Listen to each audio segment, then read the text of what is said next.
بسم الله الرحمن الرحيم فإذ قال عيسى ابن مريم يا بني إسرائيل إني رسول الله إليكم مصدقا لما بين يدي من التوراة ومبشرا برسول يأتي من بعد اسمه أحمد فلما جاءهم بالبينات قالوا هذا سحر مبين صدق الله العظيم إنما الأعمال بالنيات وإنما لامرئ ما نوى فمن كانت هجرته إلى دنيا يصيبها أو إلى امرأة ينكحها فهجرته إلى ما هاجر إليه صدق رسوله النبي الكريم. സർവശക്തനായ അല്ലാഹു സുബ്ഹാനഹു വ തആല നാം ഏവരെയും അനുഗ്രഹിക്കുമാറാകട്ടെ. അല്ലാഹു സുബ്ഹാനഹു വ തആല സർവ്വലോകത്തിനും അനുഗ്രഹമായി നിയോഗിച്ചയച്ച മുഹമ്മദ് മുസ്തഫ സല്ലല്ലാഹു അലൈഹി വസല്ലം തങ്ങളെ ഉദാഹരിച്ചിരിക്കുന്നത് സൂര്യനോടാണ്. സൂര്യനെ കുറിച്ച് വിശുദ്ധ ഖുർആനിൽ അല്ലാഹു സുബ്ഹാനഹു വ തആല പറഞ്ഞത് വബനൈനാ ഫൗഖകും സബ്അൻ ശിദാദ വജഅൽനാ സിറാജൻ വഹാജ. നിങ്ങൾക്ക് മീതെ കെട്ടുറപ്പുള്ള 7 ആകാശങ്ങളെ നാം നിർമ്മിച്ചു. വജഅൽനാ സിറാജൻ വഹാജ, പ്രകാശിക്കുന്ന സൂര്യനെ നാം ഉപരിമണ്ഡലത്തിൽ നിശ്ചയിക്കുകയും ചെയ്തു. സൂര്യനെ കുറിച്ച് അല്ലാഹു സുബ്ഹാനഹു വ തആല പറഞ്ഞത് വഹാജ് എന്നാണ്. വഹാജ് എന്ന അറബി പദത്തിന്റെ അർത്ഥം നൂറുൻ മഅൽ ഹറാറത്തി, ചൂടോടുകൂടി പ്രകാശത്തിനെ പ്രവഹിപ്പിക്കുന്ന കേന്ദ്രം എന്നാണ്. സൂര്യന്റെ പ്രകാശത്തെ കുറിച്ച് നമുക്കറിയാം, അതിൽ നിന്ന് ചൂട് ആവഹിച്ചു വരും. അതുകൊണ്ട് തന്നെ സൂര്യരശ്മിയിലേക്ക് നോക്കുന്നയാളുടെ കണ്ണ് അഞ്ചിപ്പോകും. എന്നാൽ ആത്മീയ സൂര്യനായ മുഹമ്മദ് മുസ്തഫ സല്ലല്ലാഹു അലൈഹി വസല്ലം തങ്ങളെ അല്ലാഹു സിറാജൻ മുനീറ എന്നാ പറഞ്ഞത്. പ്രകാശം എന്ന് മാത്രം പറഞ്ഞു. ആ പ്രകാശത്തിന്റെ കൂട്ടത്തിൽ മനുഷ്യന്റെ കണ്ണ് അഞ്ചിപ്പോകുന്ന പ്രകാശ ചൂടുണ്ടാക്കുന്ന രശ്മികളില്ല. അതുകൊണ്ട് തന്നെ ഹൃദയത്തിൽ ആനന്ദം പ്രദാനം ചെയ്യും. സൂര്യനാണ് എങ്കിൽ ചൂടിന്റെ പ്രഭവ കേന്ദ്രമാണ്. അതുകൊണ്ട് തന്നെ അതിന്റെ മടക്കവും നാറാണ്. തീയുടെ പാരമ്യതയാകുന്ന നരകത്തിലേക്കാണ് സൂര്യൻ മടങ്ങി ചെല്ലുന്നത് എങ്കിൽ ആത്മീയ സൂര്യനാകുന്ന മുഹമ്മദ് മുസ്തഫ സല്ലല്ലാഹു അലൈഹി വസല്ലം തങ്ങളെ ഹൃദയത്തിന് ആനന്ദദായകമാകുന്ന പ്രകാശം പ്രവഹിപ്പിക്കുന്നത് കൊണ്ട് സ്വർഗത്തിലേക്കാണ് മടങ്ങുന്നത്. സ്വർഗത്തിന്റെ പ്രത്യേകതയാണ് ആനന്ദം, സ്വർഗത്തിന്റെ പ്രത്യേകതയാണ് കുളിർമ. എന്നു മാത്രമല്ല, ആ പ്രകാശത്തിനെ ആരെല്ലാം ജീവിതത്തിൽ ഒപ്പിയെടുത്തോ അയാളും സമാധാനത്തിന്റെ ഗേഹമാകുന്ന സ്വർഗത്തിലായിരിക്കും. ഇന്നൽ മുത്തഖീന ഫീ ജന്നാതിൻ വഉയൂൻ ഉദ്ഖുലൂഹാ ബിസലാമിൻ ആമിനീൻ. തീർച്ചയായും മുത്തഖീങ്ങൾക്കാണ് സ്വർഗീയ ആരാമങ്ങളും അവിടെ ഒഴുകുന്ന അരുവികളും. ഉദ്ഖുലൂഹാ ബിസലാമിൻ ആമിനീൻ, സമാധാനത്തോടുകൂടി നിങ്ങൾ ആ സ്വർഗത്തിലേക്ക് പ്രവേശിക്കുക. ഖുർആനിൽ അല്ലാഹു സുബ്ഹാനഹു വ തആല മറ്റൊരു സ്ഥലത്ത് പറയുന്നുണ്ട്, ഹത്താ ഇദാ ദഖലൂഹാ വഫുതിഹത് അബ്വാബുഹാ വഖാല ലഹും ഖസനതുഹാ സലാമുൻ അലൈക്കും طيبكم فادخلوها خالدين. സ്വർഗവാസികൾ സ്വർഗത്തിലേക്ക് കടന്നു ചെല്ലുമ്പോൾ, ആ സ്വർഗത്തിന്റെ കവാടങ്ങൾ തുറക്കപ്പെടുമ്പോൾ, ഖാല ലഹും ഖസനതുഹാ, ആ സ്വർഗത്തിന്റെ സൂക്ഷിപ്പുകാരായ മാലാഖമാർ പറയും, സലാമുൻ അലൈക്കും, നിങ്ങൾക്ക് സമാധാനം, തിബുത്തും, നിങ്ങൾ അനുഗ്രഹ സമ്പൂർണരാണ്, ഉദ്ഖുലൂഹാ ഖാലിദീൻ, അനുഗ്രഹങ്ങളുടെ സങ്കേതമായ സ്വർഗത്തിൽ അനശ്വരമായി താമസിക്കാൻ നിങ്ങൾ പ്രവേശിച്ചു കൊള്ളുക. സ്വർഗത്തിന്റെ പ്രത്യേകതയാണ് സമാധാനം, ആനന്ദം, കുളിർമ.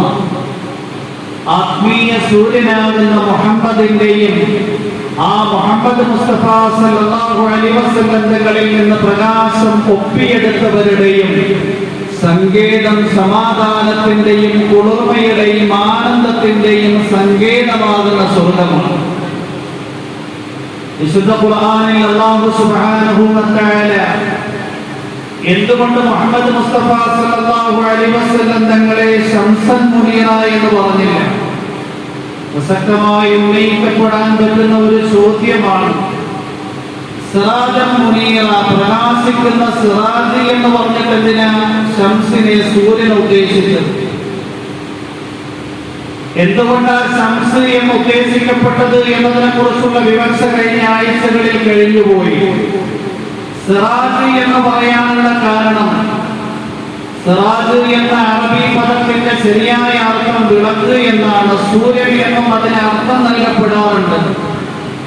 ഇവിടെ എന്തുകൊണ്ട് സിറാജ് എന്ന് പറഞ്ഞു എന്ന് ചോദിച്ചു കഴിഞ്ഞാൽ, നമുക്കറിയാം പ്രപഞ്ചത്തിൽ ഒരു ശംസ്, ഒരു സൂര്യൻ മാത്രമേ ഉള്ളൂ.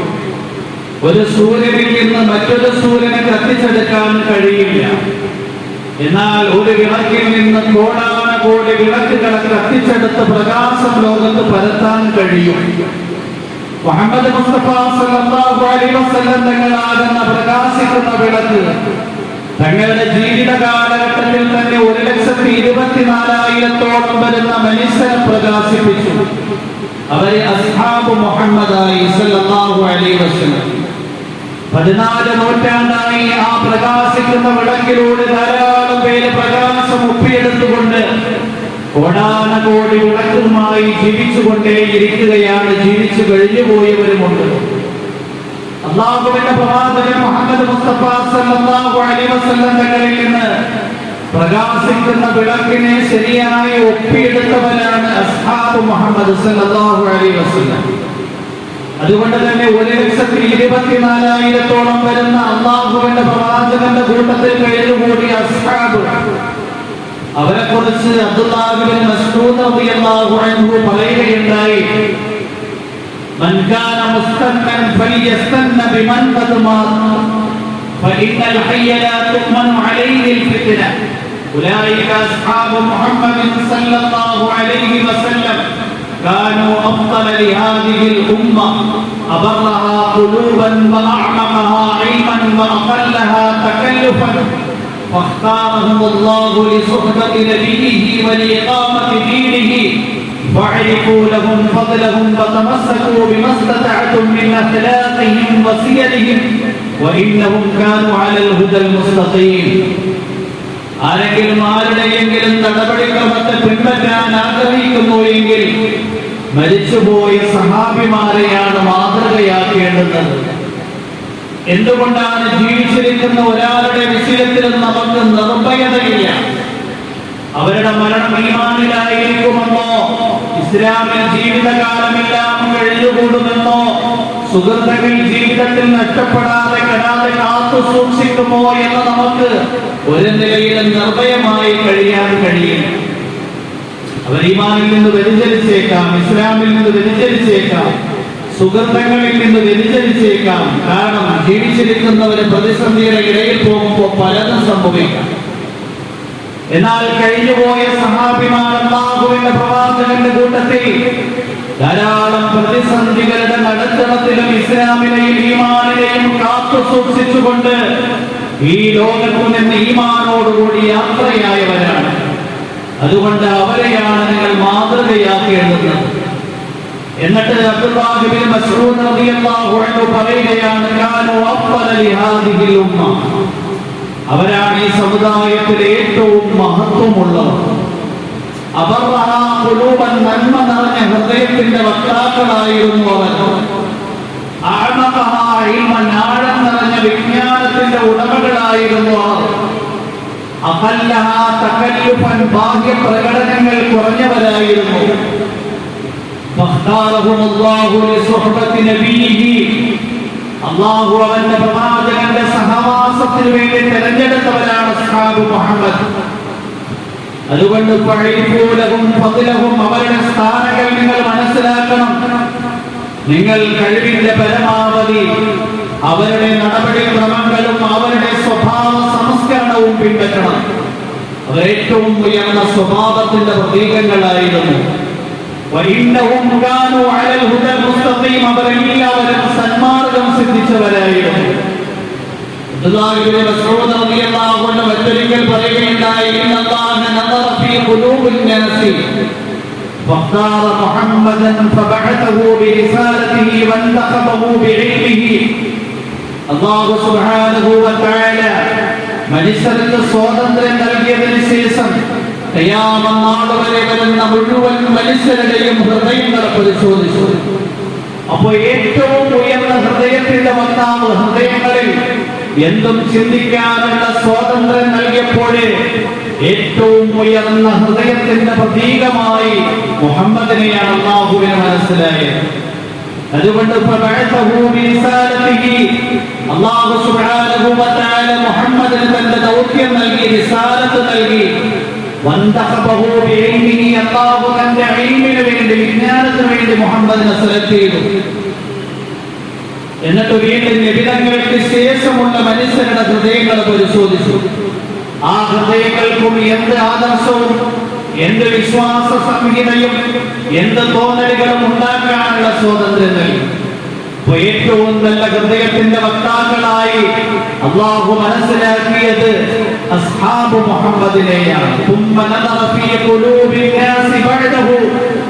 അല്ലാഹുവിന്റെ പ്രവാചകന് ശേഷമുള്ളവരുടെ ഹൃദയങ്ങളെ പരിശോധിച്ചു. അല്ലാഹുവിന്റെ പ്രവാചകന് വേണ്ടി കുറെ സഹാബിമാരെ അല്ലാഹു സെലക്ട് ചെയ്തു. എന്നിട്ട് അല്ലാഹു സുബ്ഹാനഹു വ തആല വജഅലഹു അൻസാറ ദീനിഹി, ആ സഹാബിമാരെ തന്റെ ദീനിന്റെ സഹായികളാക്കി. വൗസറാ നബിയിഹി, അല്ലാഹുവിന്റെ പ്രവാചകൻ മുഹമ്മദ് മുസ്തഫ സല്ലല്ലാഹു അലൈഹി വസല്ലം തങ്ങളുടെ പ്രൈവറ്റ് സെക്രട്ടറിമാരാക്കി. അതുകൊണ്ട് ഫഅരിഫൂലഹും, അവരുടെ മഹത്വങ്ങൾ നിങ്ങൾ മനസ്സിലാക്കണം. ഫമാ റആഹുൽ മുഅ്മിനീന ഹസനുൻ ഫഹുവ ഇൻദല്ലാഹി ഹസൻ, ലോകത്തുള്ള മുഅ്മിനീങ്ങളിൽ ആരെല്ലാം അവരുടെ നന്മകൾ മനസ്സിലാക്കി ആ നന്മകളെ പ്രചരിപ്പിക്കുന്നു, അങ്ങനെയുള്ള മുഅ്മിനീങ്ങൾ അല്ലാഹുവിന്റെ അടുക്കലും നന്മയുള്ളവരാണ്. ഫമാ റആഹുൽ മുഅ്മിനീന മിൻഹു ഖബീഹൻ ഫഹുവ ഇൻദല്ലാഹി ഖബീഹ്. ഇനി സഹാബാക്കളുടെ വൈകല്യങ്ങൾ കണ്ടെത്തുകയും ആ വൈകല്യങ്ങൾ പറയുകയും എഴുതുകയും പ്രചരിപ്പിക്കുകയും ചെയ്യുന്നു എങ്കിൽ അങ്ങനെയുള്ള മുഅ്മിൻ അല്ലാഹുവിന്റെ അടുക്കലും ചീത്തയായവനാണ് എന്ന് അബ്ദുല്ലാഹി ഇബ്നു മസ്ഊദ് റളിയല്ലാഹു അൻഹു പറയുകയാണ്. സഹാബാക്കളിലെ ഏറ്റവും വലിയ കർമ്മശാസ്ത്ര പണ്ഡിതനായ അബ്ദുല്ലാഹി ഇബ്നു മസ്ഊദ് മറ്റൊരിക്കൽ താബിഈകളെ നോക്കിക്കൊണ്ട് പറയുകയുണ്ടായി, അൻതും അക്തറു സ്വലാത്തൻ وأكثر صياما وأكثر اجتهادا من أصحاب محمد صلى الله عليه وسلم ولكن كانوا أفضل منكم. താബിഈകൾ നോക്കിക്കൊണ്ട് പറയുകയുണ്ടായി, നിങ്ങൾ അല്ലാഹുവിന്റെ പ്രവാചകന്റെ സഹാബിമാരെക്കാൾ കൂടുതൽ നമസ്കരിക്കുന്നവരായേക്കാം. അല്ലാഹുവിന്റെ പ്രവാചകൻ മുഹമ്മദ് മുസ്തഫ സല്ലല്ലാഹു അലൈഹി വസല്ലം നിങ്ങളുടെ സഹാബിമാരെക്കാൾ കൂടുതൽ നോമ്പെടുക്കുന്നവരായേക്കാം. അല്ലാഹുവിന്റെ പ്രവാചകൻ മുഹമ്മദ് മുസ്തഫ സല്ലല്ലാഹു അലൈഹി വസല്ലം നിങ്ങളുടെ സഹാബിമാരെക്കാൾ കൂടുതൽ ഇബാദത്തുകളിൽ പരിശ്രമിക്കുന്നവരായേക്കാം. എങ്കിലും നിങ്ങളെക്കാൾ അല്ലാഹുവിന്റെ പ്രവാചകന്റെ കൂട്ടത്തിൽ കഴിഞ്ഞുകൂടിയ സഹാബിമാരാണ് ശ്രേഷ്ഠർ. താബിഈങ്ങൾ ചോദിച്ചു, ഞങ്ങൾ കൂടുതൽ നിസ്കരിക്കുന്നു എങ്കിൽ ഞങ്ങൾ കൂടുതൽ നോമ്പെടുക്കുന്നു എങ്കിൽ, ഞങ്ങൾ കൂടുതൽ ഇബാദത്തിൽ പരിശ്രമിക്കുന്നു എങ്കിൽ ഞങ്ങളാണ് കൂടുതൽ മഹത്വവും സ്ഥാനവും കരസ്ഥമാക്കാൻ യോഗ്യം. പറയുകയുണ്ടായി, എന്തുകൊണ്ടാണ് സഹാബിമാര് നിങ്ങളെക്കാൾ കൂടുതൽ മഹത്വമുള്ളവർ എന്ന് ഞാൻ പ്രഖ്യാപിച്ചത്?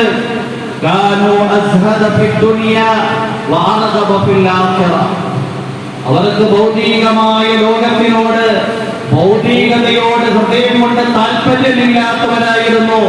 പാരത്രിക ലോകത്തിനോട് ഹൃദയം കൊണ്ട് അതിയായ താല്പര്യമുള്ളവരായിരുന്നു. അല്ലാഹുവിന്റെ പ്രവാചകന് ശേഷം സഹാബിമാരുടെ ഖിലാഫത്തിന്റെ കാലഘട്ടത്തിൽ ഭൗതികമായ വസ്തുക്കൾ വന്ന് കുമിഞ്ഞുകൂടിയപ്പോഴും റോമിന്റെയും പേർഷ്യയുടെയും അധികാരവും അവിടുത്തെ സിംഹാസനവും രാജാക്കന്മാരുടെ സ്വർണവും വൈഡൂര്യവും കിരീടവും സഹാബിമാരുടെ കരങ്ങളിൽ വന്നു ചേർന്നപ്പോഴെയും അവരുടെ ഹൃദയങ്ങളെ ഭൗതികത സ്വാധീനിച്ചിരുന്നു. നിങ്ങൾ ദീനിന്റെ കാര്യങ്ങൾ ചെയ്യുന്നു എങ്കിലും നിങ്ങളുടെ ഹൃദയങ്ങളിൽ ആ ഭൗതികതയുടെ പൊടിപടലങ്ങളുടെ പ്രതിഫലനമുണ്ട്. സഹാബിമാരുടെ ഹൃദയത്തിൽ അതുണ്ടായിരുന്നു. അവരുടെ ഹൃദയത്തിൽ എപ്പോഴും ഉണ്ടായിരുന്നത് പാരത്രിക ലോകമായിരുന്നു.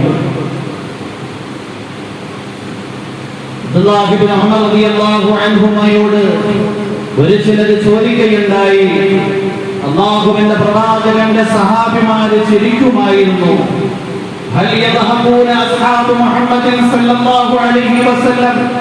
അല്ലാഹുവിന്റെ പ്രവാചകന്റെ കൂട്ടത്തിൽ കഴിഞ്ഞുകൂടിയ സഹാബിമാര് ചിരിക്കുമായിരുന്നു. അവരെ കുറിച്ച് കേൾക്കുന്നത് എന്ന് പറഞ്ഞു കഴിഞ്ഞാൽ ഒരു പ്രത്യേകമായ പാരത്രിക ചിന്താഗതിയോടെ ജീവിച്ചിരുന്നവരായിരുന്നു എന്നാണല്ലോ. പറയുകയുണ്ടായി, نعم كانوا يضحكون ولكن الإيمان في قلوبهم أشد من الجبال. അല്ലാഹുവിന്റെ പ്രവാചകന്റെ സഹാബിമാര് ചിരിക്കുമായിരുന്നു. അവര് നോർമലായ ഒരു ജീവിതം തന്നെയാണ് നയിച്ചിരുന്നത്. എന്നാൽ അവരുടെ ഹൃദയങ്ങളിൽ ഉണ്ടായിരുന്ന ഈമാൻ പർവ്വതങ്ങളെക്കാൾ ഉറപ്പുള്ളതായിരുന്നു, പർവ്വതങ്ങളെക്കാൾ സുദൃഢമായിരുന്നു. അല്ലാഹുവിന്റെ പ്രവാചകൻ മുഹമ്മദ് മുസ്തഫ സല്ലല്ലാഹു അലൈഹി വസല്ലം തങ്ങളാകുന്ന പ്രകാശിക്കുന്ന വിളക്കിൽ നിന്ന് 1,24,000 സഹാബിമാര് പ്രകാശം ഒപ്പിയെടുത്തു.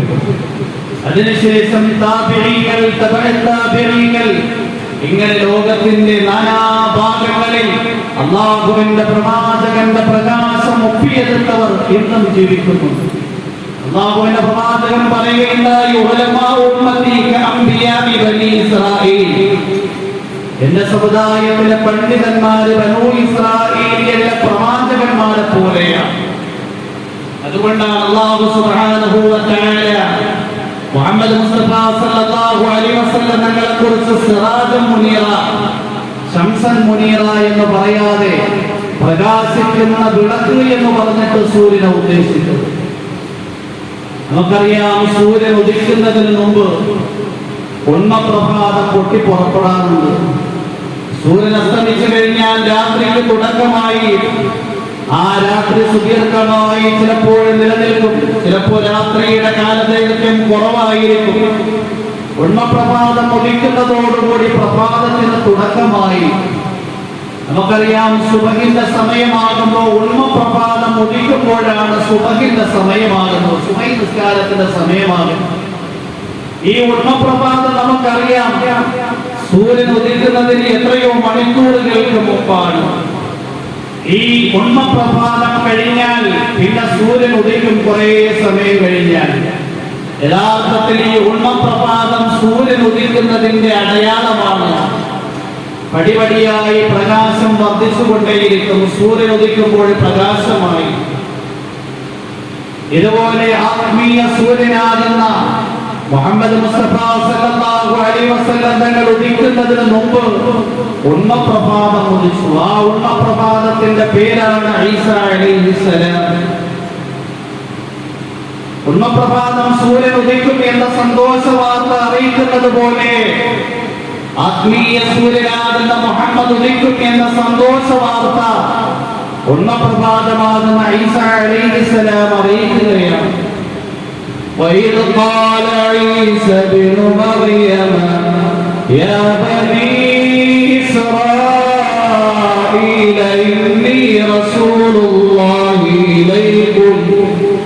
مصدقا لما بين يدي من التوراة ومبشرا برسول يأتي من بعد اسمه أحمد فلما جاءهم بالبينات قالوا هذا سحر مبين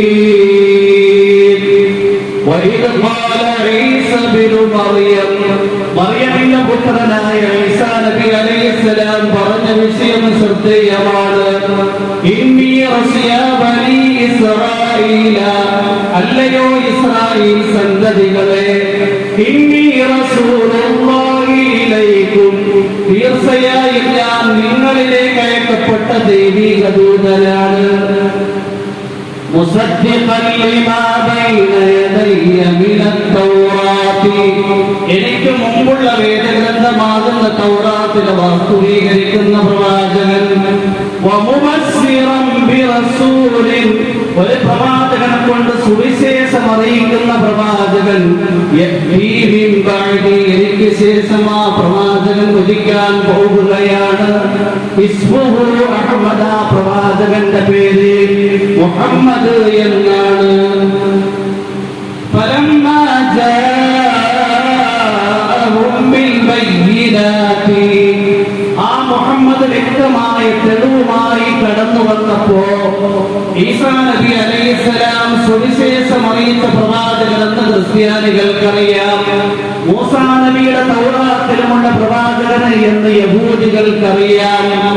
ഫലമ്മാ ജാഅഹും ബിൽ ബയ്യിനാതി, വെളിച്ചം പോലെ വ്യക്തമാകുന്ന ദൃഷ്ടാന്തവുമായി മുഹമ്മദ് കടന്നു വന്നപ്പോ അവരാ പ്രവാചകനെ അംഗീകരിക്കുന്നതിന് പകരം ഇത് മാരണക്കാരനാണ് എന്ന് പറഞ്ഞ് തള്ളുകയാണ് ചെയ്തത്. മുഹമ്മദ് മുസ്തഫ സല്ലല്ലാഹു അലൈഹി വസല്ലം തങ്ങളാകുന്ന ആത്മീയ സൂര്യൻ ഉദിക്കുന്നതിന് മുമ്പുള്ള ഉണ്മപ്രഭാതമായിരുന്നു ഈസാ അലൈഹിസ്സലാം. ഏതുപോലെ ഉണ്മപ്രഭാതം സൂര്യൻ ഉദിക്കുന്നതിന്റെ സന്തോഷ വാർത്ത അറിയിക്കുന്നു, ഇതുപോലെ ഈസാ നബി അലൈഹിസ്സലാം മുഹമ്മദ് ഉദിക്കാൻ വേണ്ടി പോകുന്നു എന്ന സന്തോഷ വാർത്ത അറിയിച്ചു. അതുകൊണ്ട് തന്നെ നമുക്കറിയാം, ഉണ്മപ്രഭാതം എന്ന് പറഞ്ഞു കഴിഞ്ഞാൽ പകലിന്റെ തുടക്കം എന്നാണ് നമ്മൾ പറയുന്നത്. ഇതുപോലെ ഈസാ നബി അലൈഹിസ്സലാം മുഹമ്മദ് മുസ്തഫ സല്ലല്ലാഹു അലൈഹി വസല്ലം തങ്ങളുമാകുന്ന ആത്മീയ സൂര്യന്റെ ധാരാളം ഗുണവിശേഷണങ്ങൾ ഒപ്പിയെടുക്കുകയുണ്ടായി. ഏതുപോലെ ഉണ്മപ്രഭാതം എന്നുള്ളത് സൂര്യന്റെ പ്രകാശം ചെറുതായി പ്രവഹിപ്പിക്കുകയാണ്, അടയാളമാണ്. ഉണ്മപ്രഭാതം വന്നു, ഇനി സൂര്യൻ ഉദിക്കാതെയായി. ഇതുപോലെ ഈസാ നബി അലൈഹിസ്സലാം മുഹമ്മദ് മുസ്തഫ സല്ലല്ലാഹു അലൈഹി വസല്ലം തങ്ങൾ ഉദിക്കാതെയായി എന്നതിനുള്ള അടയാളമാണ്. അതുകൊണ്ട് തന്നെ മുഹമ്മദ് മുസ്തഫ സല്ലല്ലാഹു അലൈഹി വസല്ലം തങ്ങളിൽ ഉണ്ടായിരുന്ന ധാരാളം ഗുണങ്ങൾ ഈസാ അലൈഹിസ്സലാമിലും ഉണ്ടായിരുന്നു. മുഹമ്മദിനെ കുറിച്ച് വിശുദ്ധ ഖുർആനിൽ അല്ലാഹു പറയുന്നത്, വമാ അർസൽനാക ഇല്ലാ റഹ്മതൻ ലിൽ ആലമീൻ, നാം താങ്കളെ ലോകത്തിന് അനുഗ്രഹമായിട്ടാണ് നിയോഗിച്ചയച്ചത്.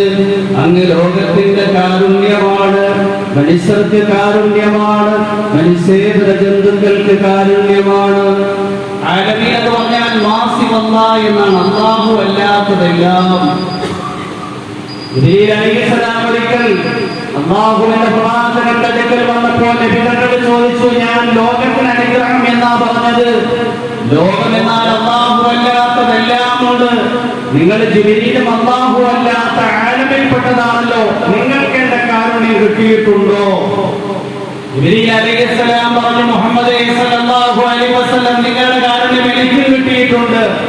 നിങ്ങളുടെ നിയോഗം വരെ എന്റെ ഹൃദയത്തിൽ വല്ലാത്ത ആശങ്കയായിരുന്നു. പടച്ചവൻ എന്നെ വിട്ടുകളയുമോ, പടച്ചവൻ എന്നെ ആട്ടിക്കളയുമോ, പടച്ചവൻ എന്നെ പുറത്താക്കി കളയുമോ? എന്നാൽ നിങ്ങളുടെ നിയോഗത്തോടുകൂടി വിശുദ്ധ ഖുർആനിലെ ഏതാനും ആയത്തുകൾ അവതീർണമായപ്പോ എന്റെ ഹൃദയത്തിൽ നിന്ന് ആശങ്ക മാറിപ്പോയി. അതുകൊണ്ട് നിങ്ങൾ എനിക്കും കാരുണ്യമാണ്. ഇന്നഹു ലഖൗലു റസൂലിൻ കരീം ദീ ഖുവ്വത്തിൻ ഇൻദ ദിൽ അർശി മകീൻ മുതഅഇൻ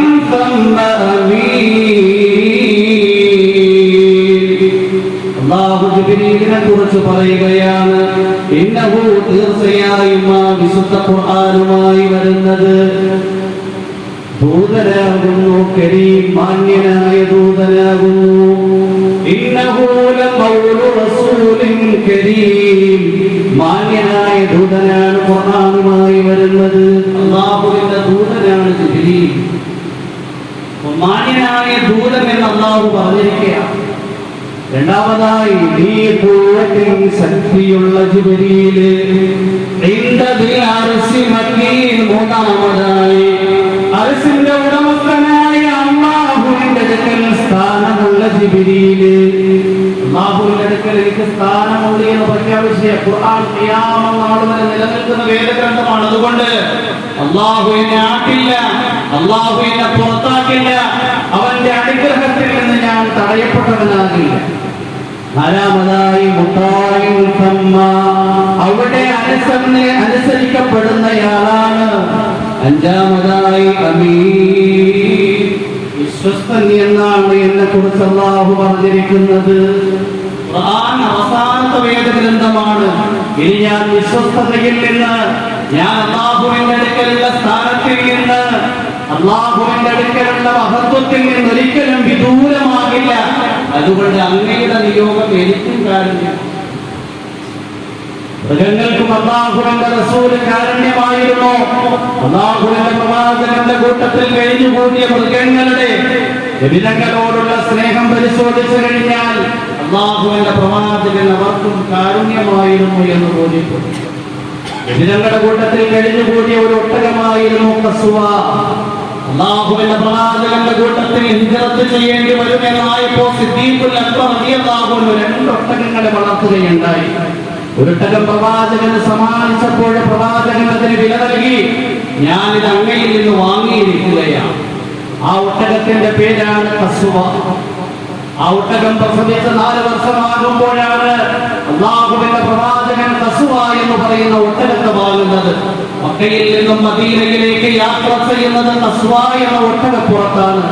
ആ ഒട്ടകത്തിലെ മറ്റു ഒട്ടകങ്ങൾക്ക് ഒരിക്കലും പരാജയപ്പെടുത്താൻ കഴിഞ്ഞിട്ടില്ല. അല്ലാഹുവിന്റെ പ്രവാചകൻ ഹജ്ജത്തുൽ വദാഇൽ യാത്ര ചെയ്തത് ആ ഒട്ടകപ്പുറത്താണ്. അല്ലാഹുവിന്റെ പ്രവാചകന്റെ ജീവിതത്തിൽ ഉണ്ടായ ചരിത്രപ്രധാനമായ മക്കാ വിജയം നടക്കുമ്പോൾ അല്ലാഹുവിന്റെ പ്രവാചകൻ ആ ഒട്ടകത്തിന്റെ പുറത്താണ് യാത്ര ചെയ്തത്. അല്ലാഹുവിന്റെ പ്രവാചകൻ ജീവിതത്തിൽ ചെയ്ത ഹജ്ജ് ഹജ്ജത്തുൽ വദാഇന്റെ ഹജ്ജാണ്. ആ ഹജ്ജത്തുൽ വദാഇൽ പ്രവാചകൻ മദീനയിൽ നിന്ന് ഖസ്വ എന്ന ഒട്ടകപ്പുറത്താണ് യാത്ര ചെയ്തത്. അറഫയിൽ വെച്ച് ആ ഒട്ടകത്തിന്റെ മുകളിൽ ചാരി നിന്നുകൊണ്ടാണ് പ്രഭാഷണം നടത്തിയത്. അറഫയിൽ നിന്ന് മുസ്ദലിഫയിലേക്ക് യാത്ര ചെയ്തതും ആ ഒട്ടകത്തിന്റെ പുറത്താണ്. മുസ്ദലിഫയിലെ മശ്അറുൽ ഹറാം എന്ന് പറയുന്ന സ്ഥലത്ത് വെച്ച് ആ ഒട്ടകത്തിന്റെ പുറത്തിരുന്നുകൊണ്ടാണ് ചരിത്ര പ്രസിദ്ധമായ പ്രസംഗം നടത്തിയത്. ഇത്രയും അല്ലാഹുവിന്റെ പ്രവാചകനുമായി ഇഴകിച്ചേർന്ന ഒട്ടകമായിരുന്നു ഖസ്വ. അല്ലാഹുവിന്റെ പ്രവാചകൻ വഫാത്തായപ്പോൾ തങ്ങളുടെ വിയോഗത്തിന്റെ വിരഹദുഃഖം താങ്ങാൻ കഴിയാതെ ഖസ്വ എന്ന് പറയുന്ന ഒട്ടകൻ കരയാൻ തുടങ്ങി. കരഞ്ഞതിന്റെ കണ്ണിന്റെ കാഴ്ച ശക്തി നഷ്ടപ്പെട്ടുപോയി. അത് ഭക്ഷണം കഴിക്കാതെയായി, വെള്ളം കുടിക്കാതെയായി. പലരും അനുനയിപ്പിച്ചതിന് ആഹാരം നൽകാൻ ആഗ്രഹിച്ചു എങ്കിലും, വെള്ളം കുടിപ്പിക്കാൻ ആഗ്രഹിച്ചു എങ്കിലും അത് ഭക്ഷണം കഴിക്കാൻ തയ്യാറല്ല, വെള്ളം കുടിക്കാൻ തയ്യാറല്ല. 1 മാസമായപ്പോ പട്ടിണി കിടന്ന് ഖസ്വ എന്ന് പറയുന്ന ഒട്ടകം ഈ ലോകത്തു നിന്ന് യാത്രയാക്കേണ്ടി വന്നു. ഒരൊട്ടകത്തിന് പ്രവാചകരുമായി ഇത്രയും വലിയ സ്നേഹബന്ധമെങ്കിൽ അല്ലാഹുവിന്റെ പ്രവാചകന്റെ കാരുണ്യം എത്ര നന്നായി ആ ഒട്ടകം ആസ്വദിച്ചിട്ടുണ്ടാകും, അനുഭവിച്ചിട്ടുണ്ടാകും. അല്ലാഹുവിന്റെ പ്രവാചകന്റെ കൂട്ടത്തിൽ കഴിഞ്ഞുകൂടിയ ധാരാളം കഴുതകളുണ്ട്. ഒരു കഴുതയാണ് യഹൂദ്. അല്ലാഹുവിന്റെ പ്രവാചകനുമായി വല്ലാത്ത സ്നേഹബന്ധമായിരുന്നു. ഖൈബറിന്റെ യുദ്ധം കഴിഞ്ഞപ്പോൾ യുദ്ധാർജിത സ്വത്തുക്കൾ വിഹിതം വയ്ക്കുമ്പോൾ യഹൂദ് എന്ന് പറയുന്ന കഴുത അല്ലാഹുവിന്റെ പ്രവാചകന്റെ അടുക്കൽ വന്നിട്ട് പറയുകയാണ്, അല്ലാഹുവിന്റെ പ്രവാചകനെ, ഞാൻ ഒരു പാരമ്പര്യമുള്ള കഴുതയാണ്. എന്റെ പൂർവീകന്മാരുടെ പുറത്തൊക്കെ പ്രവാചകന്മാർ യാത്ര ചെയ്തിട്ടുണ്ട്. അങ്ങ് അവരിൽ അവസാന കണ്ണിയാണ്. എന്നെ അങ്ങയുടെ വിഹിതത്തിൽ തീരുമാനിക്കണം. ലഭിതങ്ങൾ ആ കഴുതയുടെ ആഗ്രഹം പൂർണ്ണമായും പൂർത്തീകരിച്ചു കൊടുത്തു. ലഭിതങ്ങൾ തങ്ങളുടെ വിഹിതത്തിൽ യഹൂദ് എന്ന കഴുതയെ തീരുമാനിച്ചു. പ്രവാചകൻ ആരുമില്ലാത്ത സന്ദർഭത്തിൽ യഗ്ഫൂറിനെ അബൂബക്കറിനെ വിളിക്കാനായിരിക്കും, ഉമറിനെ വിളിക്കാനായിരിക്കും. വാതിൽ വന്ന് തട്ടി അവർ തുറന്നു നോക്കുമ്പോൾ യഗ്ഫൂർ എഴുതി നിൽക്കുമ്പോൾ അവർക്ക് ബോധ്യപ്പെടും അല്ലാഹുവിന്റെ പ്രവാചകൻ നിങ്ങളെ വിളിക്കുകയാണ്. അല്ലാഹുവിന്റെ പ്രവാചകനുമായി എത്ര വലിയ ബന്ധമായിരുന്നു. അല്ലാഹുവിന്റെ പ്രവാചകൻ വഫാത്തായി കഴിഞ്ഞപ്പോൾ യഗ്ഫൂർ എന്ന് പറയുന്ന കഴുതയുടെ സമനില തെറ്റിപ്പോയി. അല്ലാഹുവിന്റെ പ്രവാചകന്റെ വിയോഗത്തിന്റെ വേർപാടിന്റെ വിരഹദുഃഖം താങ്ങാൻ കഴിയാതെ അത് ഭക്ഷണം കഴിക്കാതെ വെള്ളം കുടിക്കാതെ ഒരു പൊട്ടക്കിണറ്റിൽ പോയി ചാടിയതിന്റെ ജീവൻ ഒതുക്കുകയാണ് ചെയ്തത്. അല്ലാഹുവിന്റെ പ്രവാചകനിൽ നിന്ന് കാരുണ്യം എത്ര നന്നായി ആ കഴുത അനുഭവിച്ചിട്ടുണ്ട്. അതുകൊണ്ട് മുഹമ്മദിനെ കുറിച്ച് അല്ലാഹു പറയുന്നത് വമാ അർസൽനാക ഇല്ലാ റഹ്മതൻ ലിൽ ആലമീൻ. പ്രഭാതമാകുന്ന ഈസയെ കുറിച്ച് അല്ലാഹു പറയുന്നത്, അല്ലാഹു സുബ്ഹാനഹു വ തആല ഈസാ നബി അലൈഹിസ്സലാമിനെ കുറിച്ചും പറയുന്നത് വലിനജഅലഹു ആയതൻ ലിന്നാസി വറഹ്മതൻ മിന്നാ വകാന അംറൻ മഖ്ദിയാ. വലിനജഅലഹു ആയതൻ ഈസാ നബി അലൈഹിസ്സലാമിനെ ജനങ്ങൾക്ക് ഒരു ദൃഷ്ടാന്തമായി നിശ്ചയിക്കാൻ വേണ്ടി വറഹ്മതൻ മിന്നാ നമ്മളിൽ നിന്നുള്ള കാരുണ്യമായി വകാന അംറൻ മഖ്ദിയാ ഇത് തീരുമാനിക്കപ്പെട്ട കാര്യമാകുന്നു. പ്രഭാതമാകുന്ന ഈസയെ കുറിച്ചും അല്ലാഹു റഹ്മത്ത് എന്ന് പറഞ്ഞു. മുഹമ്മദ് മുസ്തഫ സല്ലല്ലാഹു അലൈഹി വസല്ലം തങ്ങളുടെ അബ്ദിയത്തിനെ അല്ലാഹു അംഗീകരിച്ചുകൊണ്ട് സുബ്ഹാനല്ലദീ അസ്റാ ബിഅബ്ദിഹി ലൈലൻ മിനൽ മസ്ജിദിൽ ഹറാം. അല്ലാഹു അവന്റെ ദാസനായ മുഹമ്മദുമായി ഇശാ പ്രയാണം നടത്തി എന്ന് പറഞ്ഞപ്പോ ഈസാ നബി അലൈഹിസ്സലാമിനെ കുറിച്ച് അല്ലാഹു പറയുകയാണ് ഇന്നി അബ്ദുല്ലാഹി ആതാനിയൽ കിതാബ വജഅലനി നബിയ്യാ. തീർച്ചയായും ഞാൻ അല്ലാഹുവിന്റെ അടിമയാണ്, എനിക്ക് ഇൻജീൽ എന്ന വേദഗ്രന്ഥം നൽകി അല്ലാഹു എന്ന പ്രവാചകനാക്കി. ഇവിടെ ഈസാ നബിയും അബ്ദ് എന്ന് പറയും. മുഹമ്മദ് മുസ്തഫ സല്ലല്ലാഹു അലൈഹി വസല്ലം തങ്ങളെ ആകാശത്തിലേക്ക് മിഅ്റാജ് നടത്തിയെങ്കിൽ, ആകാശത്തിലേക്ക് മിഅ്റാജ് നടത്തിയെങ്കിൽ ഈസാ നബി അലൈഹിസ്സലാം നാലാം ആകാശം വരെ മിഅ്റാജ് നടത്തി. നാലാം ആകാശത്തുണ്ട് ഖിയാമത്തിനോട് അടുക്കുമ്പോഴേ അറിയുക. മുഹമ്മദ് മുസ്തഫ സല്ലല്ലാഹു അലൈഹി വസല്ലം തങ്ങളുടെ ഉമ്മത്തിനെ കുറിച്ച് ഉമ്മത്തെ മർഹൂമ കാരുണ്യമുള്ള സമുദായം എന്നാണ് നമ്മെക്കുറിച്ച് പറയുന്നത്. റഹ്മാഉ ബൈനഹും പരസ്പരം കരുണയോടെ വർത്തിക്കുന്നവർ എന്നാണ് പറയുന്നത്. എന്നാൽ ഈസാ നബി അലൈഹിസ്സലാമിന്റെ സമുദായത്തെ കുറിച്ച് അല്ലാഹു പറയുന്നത് വജഅൽനാ ഫീ ഖുലൂബില്ലദീന തബഊഹു റഹ്മതൻ വറഹ്മ.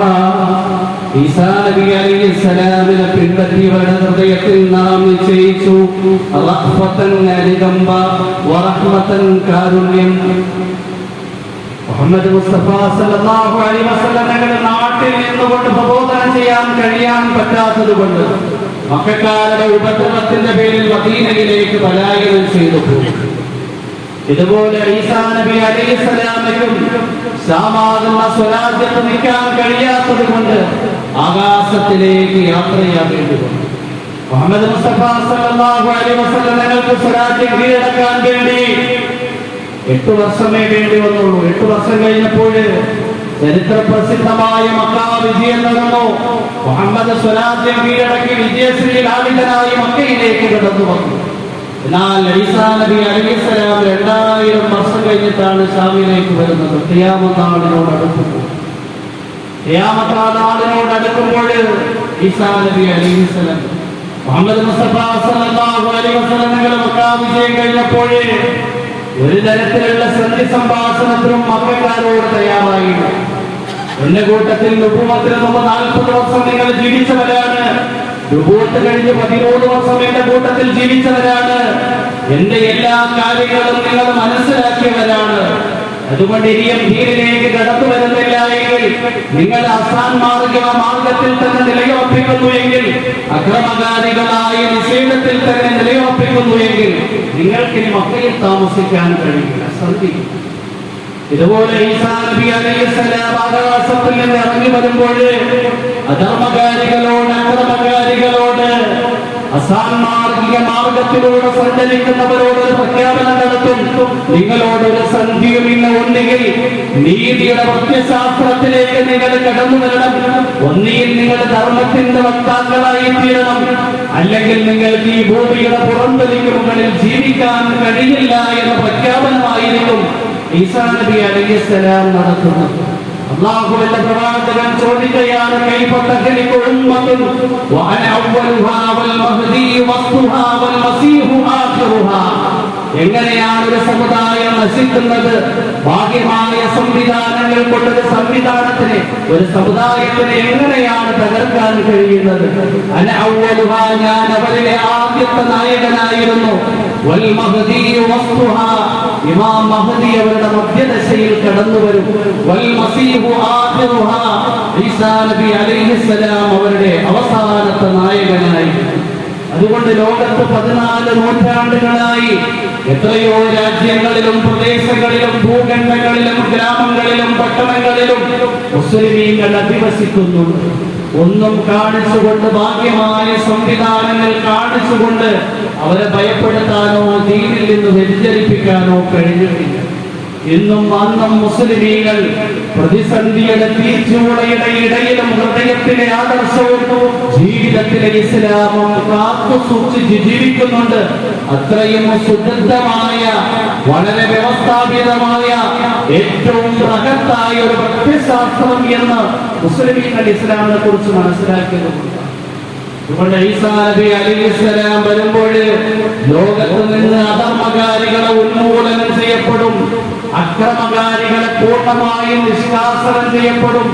അസാൻമാർഗിക മാർഗത്തിലൂടെ സഞ്ചരിക്കുന്നവർക്ക് ഭൂമിയുടെ പുറന്തലിക്ക് മുകളിൽ നിലനിൽപ്പുണ്ടാകില്ല. മുഹമ്മദ് മുസ്തഫ സല്ലല്ലാഹു അലൈഹി വസല്ലം തങ്ങളാകുന്ന സൂര്യൻ ഉദിക്കുന്നതിന് മുമ്പ് ഈസാ നബി അലൈഹിസ്സലാമാകുന്ന ഉമ്മപ്രഭാതം ഉദിച്ചപ്പോ സൂര്യനാകുന്ന മുഹമ്മദിന്റെ ധാരാളം ഗുണങ്ങൾ ഈസാ നബി അലൈഹിസ്സലാമിനുണ്ടായി.